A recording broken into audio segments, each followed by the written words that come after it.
전국을 들썩이게 만드는 메가시티 서울이 과연 실효성이 있는 정책인지 살펴봤습니다. 백석대와 백석문화대 교목실이 찬양으로 캠퍼스를 복음화하는 CCM CCD 기동문화 페스티벌을 진행했습니다. 명목상 교인과 가나안 성도의 높은 비율에 대해 교계 전문가들이 원인과 대책을 제시했습니다. 경기도 기독교 총연합회가 제36회 정기총회에서 신임 대표 총회장으로 오범열 목사를 선출하고 취임식을 진행했습니다. 여의도 순복음교회가 24일 성탄절을 한 달여 앞두고 교회 본당 앞 트리에 불을 밝혔습니다.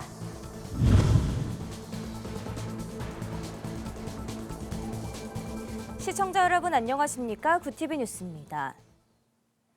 지난달 김기현 대표가 김포시의 서울 편입을 당론으로 추진하겠다고 밝히면서 이른바 메가시티 서울이 큰 이슈로 떠올랐습니다.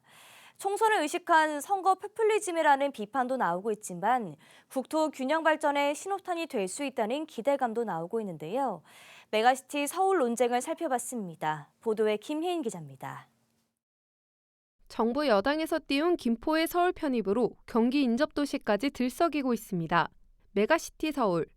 교통혼잡으로 첫 번째 대상지가 된 김포는 찬반이 뜨겁습니다. 서울 편입을 찬성하는 이들은 발전 가능성과 토지 지가, 집값 상승 등에 대한 기대 심리가 높습니다. 반면 반대하는 이들은 쓰레기 소각장 등 혐오시설을 떠안게 된다는 우려와 더불어 정부 보조 예산 및 세제 혜택 축소, 농지 소멸 등을 걱정하고 있습니다. 여러 가지로 부수적이 따라오는 게 많이 있을 거라고 생각하고 서울이라는 그 특성이 있으니까 집의 가치도 또 올라갈 것 같고 서울의 편입만 될 게 아니라 모든 제반시설도 좀 이렇게 갖춰서 같이 했으면 좋겠어요. 교통이 제일 잘 됐으면 좋겠어요. 일각에선 정치 구호로 나왔다가 총선 이후 흐지부지 되는 건 아니냐는 비판도 있습니다. 지방에선 균형 발전을 가로막는 서울 메가시티 추진을 반대하는 기자회견이 연일 열리고 있습니다. 국토의 11.8%에 불과한 서울과 수도권에 우리나라 경제와 인구의 절반이 집중되어 있는 현실이다. 서울은 이미 메가시티이고 수도권은 서울과 그 인프라를 공유하고 있는 메갈로폴리스이다. 메가시티란 인구 1,000만 이상의 대도시권을 의미합니다. 대도시들 간의 도로 광역시설을 공유하는 등 기능적으로 연계돼 있는 형태를 가리킵니다. 메가시티 성공 사례로 꼽히는 곳은 프랑스 파리. 2016년 파리 주변 131개 기초자치단체가 11개 관할구역으로 묶여 그랑파리 메트로폴이라는 행정기구가 됐습니다. 파리는 그대로 둔 채 도로 광역시설을 공유하는 등 주변 지역 연대를 강화해 성공했습니다. 그러면 김포의 서울 편입도 성공적인 메가시티 사례에 해당될까요? 전문가들은 서울을 이미 메가시티, 수도권은 슈퍼 메가시티로 봅니다. 그러니까 전 세계가 인정하는 이제 슈퍼 메가시티죠. 이런 메가시티에서 행정구역과 생활권의 불일치로 인해서 주민 불편이 그냥 있는 거예요. 서울의 기능권역이 점점 넓어지는 현상이 나타나고 여기서 행정구역과 생활권역의 불일치 현상이 더 이제 부각될 가능성이 이제 큰 거죠. 지금처럼 서울 면적을 확대하는 서울광역화는 심각한 수도권 편중을 가중시킬 위험이 있다고 경고합니다. 면적을 확대하는 게 아닌 서울과 주변 지역의 연대를 강화해 경제적인 기능과 교통망 등을 개선하는 방향으로 가야 한다는 겁니다.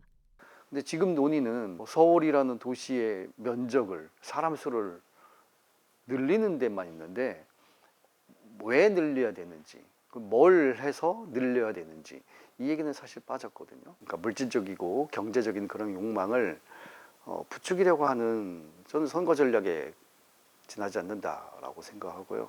서울, 인천, 경기로 나눠져 있는 이 광역체제를 어떻게 유기적으로 네트워크를 연결해서 그 거버넌스를 구축해서 사람들의 삶의 질을 높일 것인가 이런 데 좀 초점을 뒀으면 좋겠다. 대한민국이 직면해 있는 저출산 고령화 문제가 심화될수록 지방은 쪼그라들고 수도권 집중화 현상은 강화될 수밖에 없습니다. 해법은 비수도권 메가시티 구축에 있다고 합니다. 서울, 경기, 인천이 통으로 묶인 지역, 강력한 대도시권이기 때문에 이런 강력한 대도시권에 대응할 수 있는 도시권을 구축하지 않으면은 지역은 인구 감소를 막을 수 없는 그런 상황이 되어버린 거죠. 그런 의미에서 지역의 메가시티가 중요하다라고. 부산, 인천, 대구, 대전, 광주, 울산 등 주요 도시를 중심으로 성장 발전시키는 것이 지역 균형 발전을 위해서도 합당하다는 지적입니다. 사회적 합의와 국민적 공감대 형성을 위한 주민 참여 과정도 필요합니다. 이제 막 불붙은 메가시티 논의가 과연 현실화될 수 있을지 아니면 총선용 표심을 노린 정치쇼로 끝날지 관심이 집중됩니다. 굿TV 뉴스 김혜인입니다. 백석대학교와 백석문화대 교목실이 기동문화 페스티벌을 개최했습니다. 많은 학생들이 뜨겁게 찬양하고 춤추며 전도하는 시간이었는데요.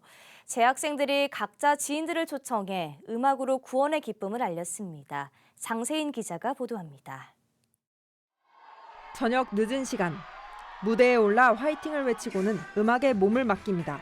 백석대와 백석문화대 교목실이 진행하는 대학선교부 CCM-CCD 기동문화 페스티벌이 23일 천안 백석대에서 열렸습니다. 학원 복음화를 위해 힘쓰는 백석대는 학생들의 신앙교육을 위해 20명이 넘는 목회자들을 각 학부별 교목으로 배정해 선교부를 꾸려나가고 있습니다. 학생들이 의무적인 체프를 넘어 감동과 기쁨이 넘치는 기독교 문화를 느낄 수 있도록 10여 년 전부터 매년 추수감사절 전후로 다양한 대회와 축제를 진행하고 있습니다. CCM-CCD 기동문화 페스티벌은 그중 하나로 백석의 가장 뜨거운 문화축제로 자리 잡았습니다. 침체되어 있던 선교부가 다시 활성화되는 큰 역할을 했습니다. 그리고 올해는 특별히 전도에 포커스를 맞춰서 전도 축제로 지금 진행하고 있습니다. 이번 그 축제를 통해서 많은 영혼들이 주님께 돌아오는 그런 기회가 될 거라고 기대하고 비기독교인 친구들을 초청해 함께 음악을 즐기며 복음을 전할 수 있도록 기획한 이번 페스티벌. 무대에 오르는 200여 명의 학생들은 바쁜 시간을 쪼개 축제를 준비하며 그 과정 속에서 하나님과 더욱 가까워졌다고 말합니다. 틀리거나 실수해도 좋으니까 그 무대에서만큼은 즐거운 마음으로 하나님께 잠깐이라도 영광 돌릴 수 있는 하나님을 찬양하기 위해 창조되었으니까 그 창조 목적에 가장 부합한 시간임을 기억하면서 찬양하자라는.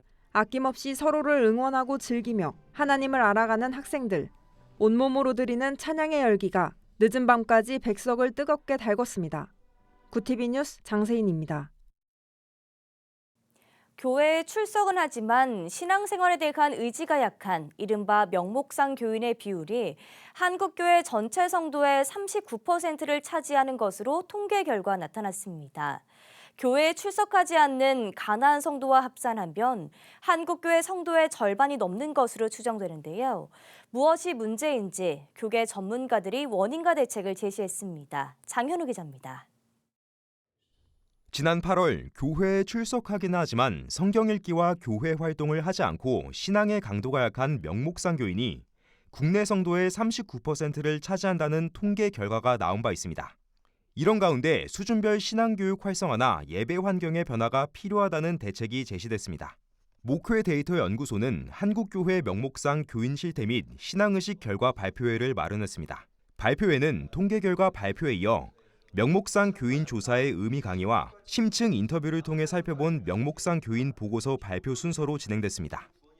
만 19세 이상 개신교인 교회 출석자 1000명을 조사했더니 명목상 교인 비율이 39.5%라는 수치가 통계 결과 발표에서 제시됐습니다. 기독교인 정체성 영역과 구원에 대한 믿음을 묻는 신념 영역, 교회 활동을 질문한 신앙 활동 영역 응답을 합산한 결과입니다.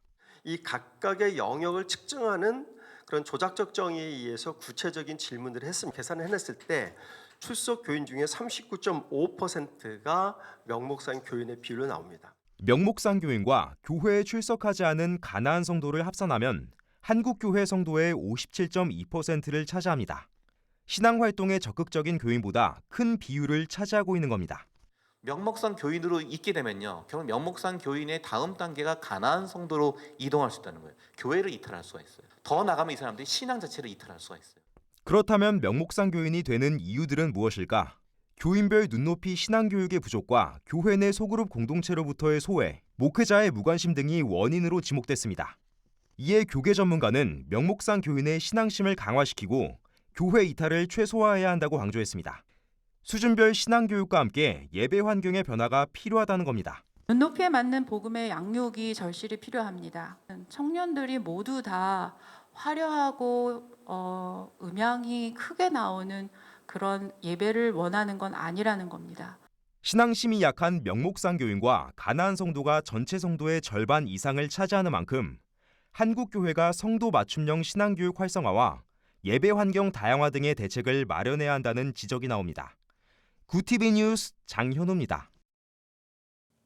경기도 기독교 총연합회가 23일 정기총회를 개최하고 신임 대표 총회장으로 오범열 목사를 선출했습니다. 경기 안양시 성산교회에서 진행된 제36회 정기총회에서 경기총은 오범열 목사의 취임식과 유만성 목사의 이임식을 진행했습니다. 오범열 신임 대표 총회장은 경기도 내 복음 전파와 성경적 가치관의 확산을 위해 노력하겠다고 밝혔습니다. 변함없이 흔들림 없이 앞으로 혁신하는 일에 앞장서서 더 열심히 노력하고 과연 하나님의 꿈이 무언가 그걸 정확하게 알아서 하나님의 꿈을 디자인할 수 있는 그런 대표 총회장이 되겠습니다. 이날 경기총은 대표회장을 대표총회장으로 부총회장을 상임수석으로 바꾸는 등 임원 명칭을 변경하고 임원 선거의 입후보자 기준을 소속 교단 재임 목회자로 변경했습니다. 경기도 총연합회는 경기도 내 31개 시군 15,000교회가 참여하는 연합체로 매년 경기도 6.25 상기구구 기도회, 학생 인권 폐지를 위한 경기도의회 간담회를 진행하며 경기도 지역의 복음 전파와 기독교 가치 실현을 위해 힘쓰고 있습니다. 여의도 순복음교회가 24일 성탄절을 한 달여 앞두고 교회 본당 앞에 위치한 트리 점등식을 진행했습니다. 이날 트리 점등식에는 여의도 순복음교회 교역자와 직원, 성도들이 참석했으며 이들은 한반도와 세계 민족의 평화를 기원하는 찬양을 불렀습니다. 이영훈 담임 목사는 이 땅에 오신 예수님을 기억하고 성탄절의 의미를 되새길 수 있길 바란다고 전했습니다.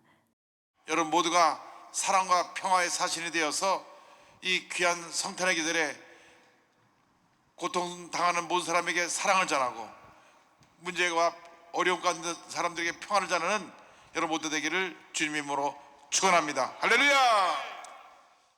여의도 순복음교회 성탄트리는 내년 2월 설 명절 직전까지 불을 밝힐 예정이며 주변에 따뜻한 빛을 전달할 예정입니다.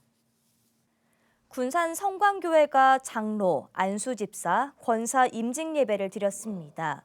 이날 직분을 받은 임직자들은 서약을 통해 신앙과 교회 봉사의 모범이 되고 교역자와 하나가 돼 하나님 나라를 확장하는 데 헌신할 것을 다짐했습니다. 설교에 나선 차상영 담임 목사는 말씀을 묵상하며 생각한 목회적인 비전이 바로 살림이라며 임직자 여러분이 예수님의 살림꾼이 되길 바란다고 말했습니다. 우리가 먹어야 할 영적 먹거리는 예수 그리스도입니다. 예수를 먹으면 그 예수가 우리 삶의 살림꾼입니다. 예수를 먹는 민족마다 예수님이 그 민족을 살려주셨습니다. 예수를 먹으면 내 영혼이 삽니다. 예수를 먹으면 가정이 삽니다. 예수를 먹으면 나라의 운명이 달라집니다. 이어진 축하의 시간에는 이날 장로로 임직받은 김관영 전북도지사와 그 형제들이 특송을 선보여 참석한 이들의 눈길을 끌었습니다. 한편 이날 임직 예배에는 장로, 안수집사, 시무권사, 명예권사 등 총 37명의 임직자가 세워졌습니다.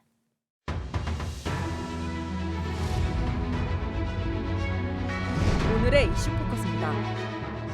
행정 전산망 마비 사태와 관련해 행정안전부 소속 국가정보자원관리원이 매뉴얼에 규정된 복구 허용 시간을 한참 넘겨 전산망 복구 작업을 마친 것으로 드러났습니다.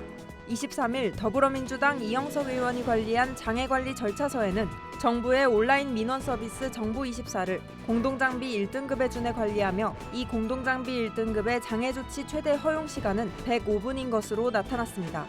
공무원들이 세올 시스템에 접속할 때 활용하는 행정전자서명인증서 GPKI는 공동장비 3등급으로 복구 허용 시간은 최대 165분입니다. 이 의원은 행정전산망이 복구되는데 56시간이나 걸렸고 지금도 정확한 사고 원인조차 규명하지 못하고 있다고 지적했습니다. 최근 의료인이 마약류를 셀프 처방하는 사건이 잇따르는 가운데 대검찰청이 24일 의료인이 마약류 중독자로 의심되면 반드시 마약류 중독 판별 검사를 의뢰하라고 전국청에 지시했습니다. 대통령령인 마약류 중독자 치료보호 규정 9조에 따라 검사는 마약류 중독자로 의심되는 사람에 대해 중독 판별 검사를 의뢰할 수 있습니다. 마약류 중독자로 판별되는 경우 보건당국이 의료법 규정에 따라 해당 의료인의 면허를 취소하도록 규정돼 있습니다. 서경덕 성신여대 교수가 지난 21일 2026 북중미 월드컵 아시아 2차 예선에서 벌어진 중국 관중의 비신사적인 행위와 관련해 국제축구연맹 FIFA에 고발했다고 24일 밝혔습니다. 서 교수는 SNS를 통해 경기 시작 전 애국가가 나올 때 일부 중국 관중이 야유를 보냈다며 국제 경기에 대한 기본적인 예의를 저버린 명백한 잘못이라고 비판했습니다. 그러면서 특히 손흥민과 이강인 등 한국 선수들을 향해 레이저 불빛을 자주 쐈다며 태극기를 든 응원단을 향해 심한 욕설을 했다고도 덧붙였습니다. 서 교수는 고발 메일을 통해 피파의 정신을 위배한 명백한 잘못이라며 중국 축구협회에 강하게 항의해 재발하지 않도록 조처해달라고 말했습니다. 환경부가 올겨울 제5차 미세먼지 계절관리제를 통해 초미세먼지를 17% 낮추겠다고 밝혔습니다. 24일 환경부는 기온 상승과 대기 정체 영향으로 올해 초미세먼지 농도가 전년보다 9% 정도 높은 상황이며 엘니뇨로 올 겨울 기온이 높을 것으로 분석된다고 밝혔습니다. 이에 따라 오는 12월부터 내년 3월까지 계절관리제를 시행하는데 이번에는 배출가스 5등급 차량의 운행 제한 지역이 확대돼 수도권과 6대 특별시와 광역시에서 운행이 제한됩니다. 오전 6시부터 오후 9시까지 단속하며 적발되면 하루 10만 원 과태료가 부과됩니다. 이외에도 실내 공기질의 현장 점검 등이 강화됩니다.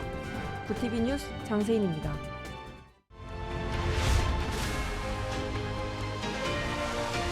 구티비 월드와이드입니다. 이스라엘과 팔레스타인 무장정파 하마스가 현지 시간 24일 오전 7시부로 나흘간의 휴전에 돌입했습니다. 양측이 지난 22일 하마스가 억류 중인 인질 240여 명 중 50명을 석방하고 이스라엘도 팔레스타인인 수감자 150명을 풀어주는 조건에 교전을 멈추기로 전격 합의한 지 이틀 만입니다. 지난달 7일 하마스가 이스라엘을 기습하며 전쟁이 발발한 지는 48일 만입니다. 이번 인질 수감자 맞교환 협상을 중지한 카타르에 따르면 하마스는 휴전 첫날인 이날 이스라엘 여성과 아동 인질 13명을 석방하고 이스라엘은 이번 합의에 따라 가자 지구의 연료와 인도주의적 지원을 허용했습니다. 양측이 최초로 합의한 인질 50명 외에 추가로 10명씩 석방이 이뤄질 때마다 휴전 기간도 하루씩 연장됩니다. 미국 최대 명절인 추수감사절의 연례 행사인 뉴욕의 축하 퍼레이드에 친팔레스타인 시위대가 난입했습니다. 현지 시간 23일 뉴욕 포스트 등 현지 언론에 따르면 이날 오전 뉴욕 맨해튼 대로를 4km가량 행진하는 추수감사절 퍼레이드의 길목에 20명 안팎의 시위대가 경찰의 바리케이드를 뚫고 진입했습니다. 시위대는 자기 손바닥에 접착제를 바른 뒤 도로 위에 드러누워 식민주의와 인종청소 등 이스라엘을 비판하는 구호를 외쳤습니다. 일부 시위 참가자들은 가짜 피를 뒤집어 쓰기도 했습니다. 추수감사절 퍼레이드는 어린이들을 좋아하는 대형 풍선들이 등장해 가족 관람객이 많은 행사로 일부 관객은 퍼레이드를 방해한 시위대를 향해 야유를 보내고 강하게 항의했습니다. 네덜란드 조기 총선에서 강경 반이슬람 정책을 내건 극우 성향 자유당이 압승하면서 네덜란드 내 무슬림의 인권과 안전에 대한 우려가 커지고 있다고 영국 일간 가디언이 현지 시간 23일 보도했습니다. 헤이르트 빌더르스 자유당 대표는 이슬람을 정신적으로 지체된 문화, 낙후된 종교로 지칭하며 쿠란 금지, 이슬람 사원 폐쇄 등 네덜란드의 탈이슬람화를 주장해왔습니다. 총선 승리가 가시화되자 빌더르스 대표는 네덜란드는 네덜란드인에게 돌아갈 것이고 망명 쓰나미와 이민은 억제될 것이라고 말했습니다. 중국 정부가 국제원자력기구 IAEA 분담금 납부를 미루면서 일본 후쿠시마 제1원자력발전소의 오염수 해양 방류에 대한 압박이 아니냐는 분석이 나온다고 이혼 게이자의 신문이 보도했습니다. 보도에 따르면 중국은 올해분 약 97억 엔, 한화 844억 원 규모를 9월까지 전혀 내지 않았고 11월 상순 시점에도 절반가량밖에 납부하지 않았다고 IAEA 관계자가 말했습니다. 중국은 그동안 후쿠시마 오염수의 해양 방류에 반대하면서 IAEA가 참여하는 현재의 감시 시스템에도 불신감을 보여왔습니다. 구티비 뉴스 오현근입니다.